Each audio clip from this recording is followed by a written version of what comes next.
was totally normal that you just brought a man up to your room? Where I come from, yes, that's very normal. So, needless to say, I got pregnant at the age of 16. We were always considered less than the boys, such thing as dreaming of what am I going to do when I grow up. That was planned for us. Our marriage was very abusive.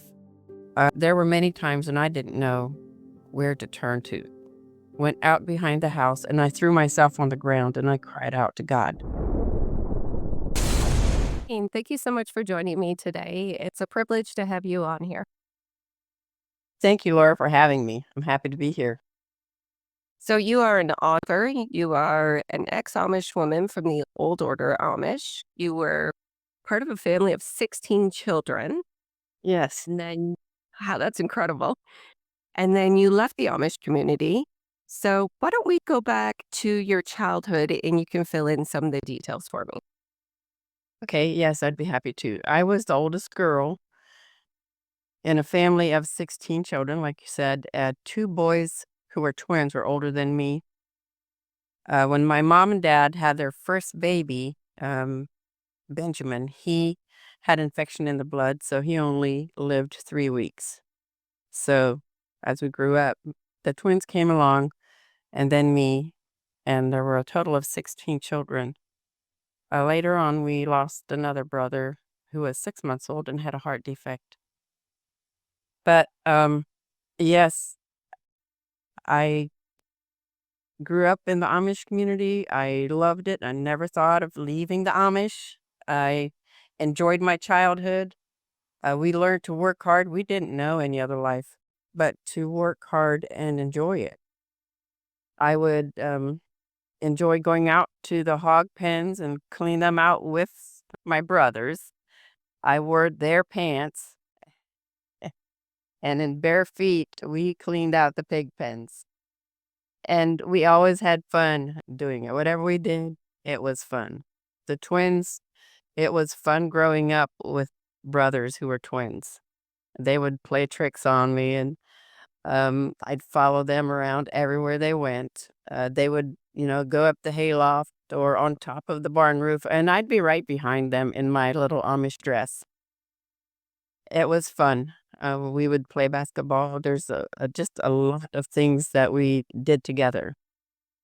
And I have four sisters who are younger than me, and we would, I just enjoy being a little Amish girl running around on the farm. Being the oldest, a lot of responsibility was on my shoulders. And so um, we would help mom in the kitchen. We learned to cook at a very early age, which is still one of my passions to this day. But when you cook for a large family, you cook large quantities, and that's 3 meals a day. We didn't just skimp on breakfast. We ate three pretty big meals every day. When we went to the Amish school, we would go with most of the time was horse and buggy, Yeah. And what and did you go to? I went through 8th grade. Yeah. Amish community where I come from, we were only allowed to go through 8th grade, and it was a little one-room Amish school. We would drive there in horse and buggy. Sometimes we had a driver that would pick us up. Yeah. So everything sounded like it was beautiful. You enjoyed your life. You had a sporting Yeah. home. You had all your needs met. Um, what did you think of the outside world and what was going on around you? When I grew up, we were exposed to the outside world. My dad, he loved to entertain. And I would say, as far as the Amish church, he would follow the rules as much as necessary, not to be excommunicated. But he loved entertaining, and most of his friends were non Amish friends. So many times he would do what we called a hog roast, and his friends would come with their musical instruments, and they would um, sing. And of course, drink. I know in a lot of Amish communities, alcohol is not allowed, but where I come from, that was the main form of entertainment was drinking. Yeah. And I was drinking before I was ever a legal age to drink. Um, and we would do the hog roast. My sisters and I would sing and yodel and harmonize and play the harmonica right along with those musicians. And it was a lot of fun. My dad loved having fun. He loved music. He was passionate about music and he loved to entertain. He was very generous. And those are the highlights. I mean, my brothers who were twins, they had ponies that were twins, and they would do the barrel racing with them during those hog roasts. And there was just a lot of entertainment. Um, my dad would have been considered an alcoholic. And so there were not so fun times in the home as well. But we always thought that was normal, you know? But I never thought about leaving the Amish. I loved my family. We were a close family. And you still have family in the Amish then, correct? Most of my siblings are still Amish. I have one sister who left, and my youngest brother left. Okay. So you ended up marrying another Amish man too, correct? Yes, I did, and I got married at a very young age. I know that I've mentioned that there are lots of different sects of Amish, and but where I come from, we weren't taught that sex was wrong. We weren't taught that alcohol or drinking too much was wrong. And what we would call rumspringen is when we turned 16, we would go to the parties, and the young people would all get together and have parties every Sunday evening. And so when I started rumspringen, I was 16 years old and immediately started dating. And a date in my church was the guy would take the girl home, take her upstairs to her room, and you can imagine what happens when you've been drinking too much and you go upstairs to bed for a date.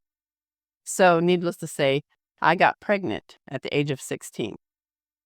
So I thought they were very strict with male and female interactions, but that was totally normal that you just brought a man up to your room? Where I come from, yes, that's very normal. I know that there are lots of Amish communities where it is not allowed. They're not allowed to go upstairs to bed, and they had to have a supervised visitations or dates, but not where I come from. Why do you think that was? They would know that things were going to happen. Looking back, I've asked that question a million times Yeah. because, I mean, I don't have daughters, but if I did, I would not allow that. Yeah. Yeah. I mean, it's bound to happen, right? So, Right. do you think it had to do with they wanted, they didn't care if people got pregnant because that meant that they were going to marry and have more children and stay in the community? I don't know what the reasoning is, but if I had to guess, I would say the girls or women were never considered a high commodity to for the lack of words. We were always considered less than the boys, and we were not allowed to get an education and have a career. That was not allowed. We automatically just assumed we would find a boyfriend, get married, and have kids. Yeah. I mean, there was no such thing as dreaming of what am I going to do when I grow up. Mhm. That was planned for us. So now today, when my children and grandchildren get to go to school, get an education, and choose what they want to be, it is amazing to see their choices. And it makes me wonder if I would have been given that opportunity, where would I be today? Yeah. You know, what would I be? Yeah. So after you got pregnant, were you forced to marry right away? Oh, yeah. Yeah. Yeah. I was not even baptized in the Amish church yet. I was not even a member. So we did that all on the same day. I got baptized and we had the um, ceremony all in one service. No, did it take a few months for you to realize you were pregnant, or how far along were you when you realized it? I realized it right away. And so I was probably about 2 months pregnant when Yeah. the wedding took place. Okay.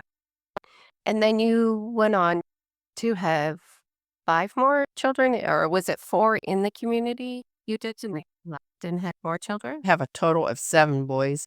But when we left the Amish, I had 5 little boys. Being happy in an Amish community growing up, you might think, why did you leave? Yeah. That's a whole nother story. The man that I married was a severe alcoholic, and I didn't know it because we all drank. Yeah. And our marriage was very abusive. There were many times when I didn't know where to turn to. Um, the day that I finally realized this can't go on was a day when we were at my brother's house. The guys were in the basement drinking. And my husband, when he would drink hard liquor, he would get very angry. And that was what they were doing that day. They were sitting in the basement drinking. On the way home on the buggy, driving home, I could tell that this was one of those days when he was picking a fight. And he did. It escalated into a full out physical fight where he threw me across the floor and broke my glasses in front of my little boys. And then he took a half-gallon of whiskey, the horse and buggy, and our oldest son, and he left. I didn't know if I'd ever see my son again because he was drunk. My husband was drunk, driving horse and buggy, and with a half-gallon of whiskey. It was like I hit a brick wall. I couldn't move forward anymore. I went out behind the house and I threw myself on the ground and I cried out to God. And I begged him that if he's out there and if he hears me, to get me out of that mess. We lived across the road from my mom and dad. My mom heard the commotion and she came over and took the rest of my children home with her. And I told her, Mom, I have to leave. She said, I understand. She said, I will keep the kids for as long as it takes you. So I walked over to the neighbors and I called many people. It was a Sunday, so there was just no answer anywhere. I finally thought of calling a guy that had worked for Marvin, and he knew our situation. But he was divorced, and he had been living with his mom. His mom had died, so it would take a miracle for me to reach him. Back then, we had the rotary dial phone, so I dialed the operator and asked for any in Dunkirk. She only had one number, and that was his ex-wife's number. Okay. I had no choice but to dial that number. Lo and behold, the ex-wife answered, and Sydney was there. So he answered the phone, actually. He's the one that answered, and he turned to her and said, I know what she's going through. I have to go get her.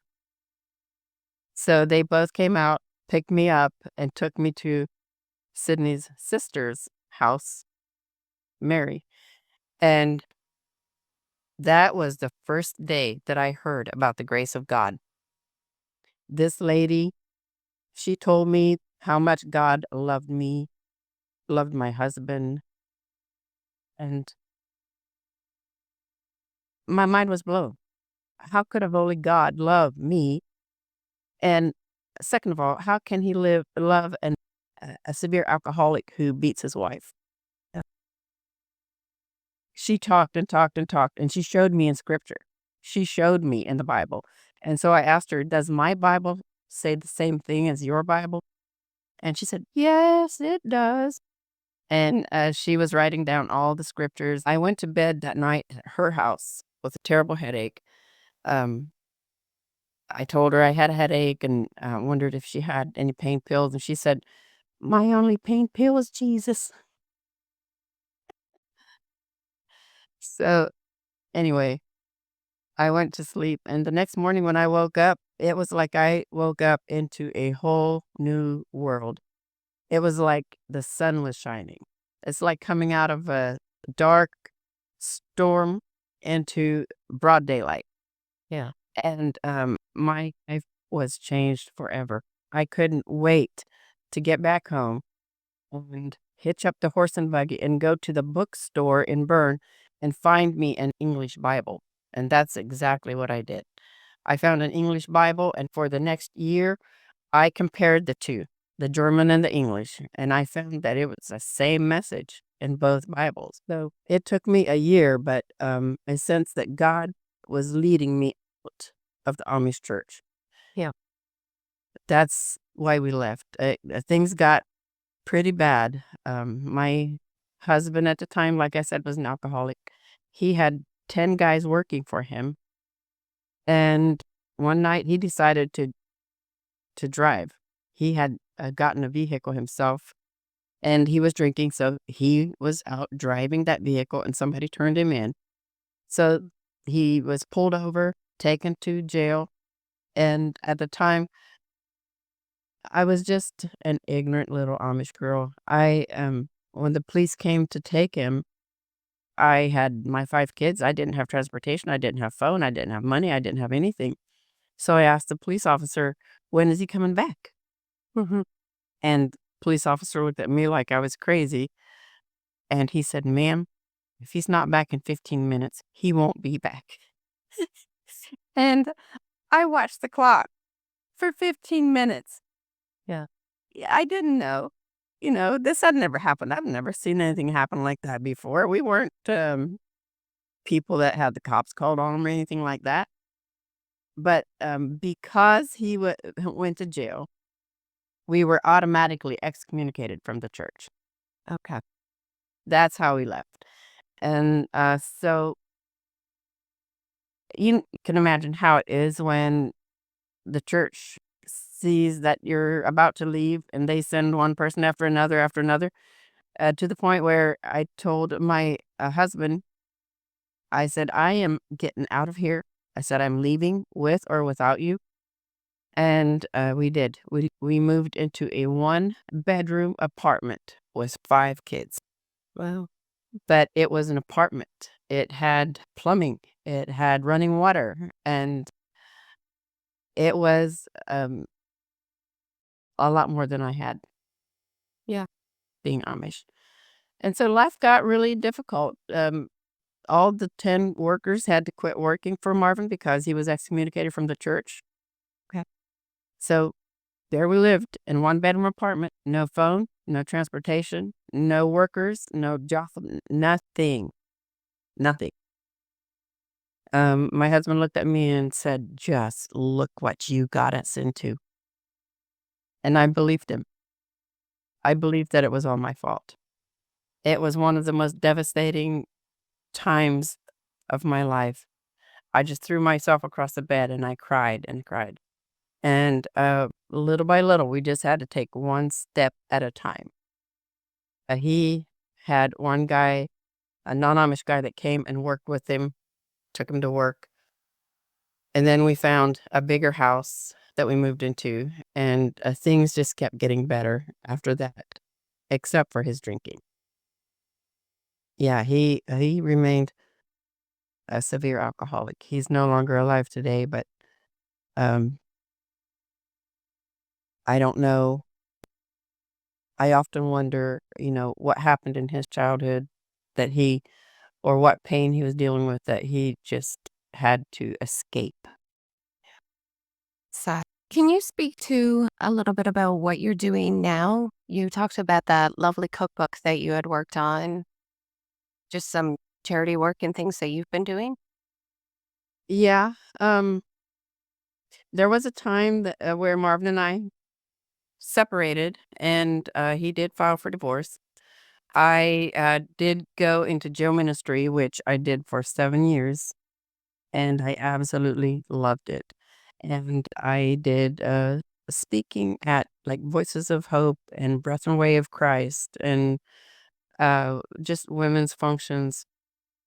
And I enjoyed that as well. I loved helping other mothers who were in the same shoes I had been in. And like I said, cooking was a passion. So today I do cooking videos and I've written a cookbook and I love to entertain. Uh, I went into semi retirement because I had been an insurance agent as well. Yeah. And I still do like retirement plans and things like that. But today, my life looks so much different. My kids are all grown and gone. I have 22 grandchildren, 3 great-grandchildren, and more on the way. That's awesome. So, I live a very fulfilled life. I am on the lake in Geneva, and, I couldn't ask for a greater blessing than my family, my 7 boys, Yeah. their children, just being a grandma. It's probably the most enjoyable part of my life other than, raising my boys. I loved raising my 7 sons. Yeah. I absolutely loved it. That's wonderful. It must be so hard when you look back on your life to realize how different it is. You must not even have fathomed that when you were younger that your life would be how it is now. You must feel like a different person almost.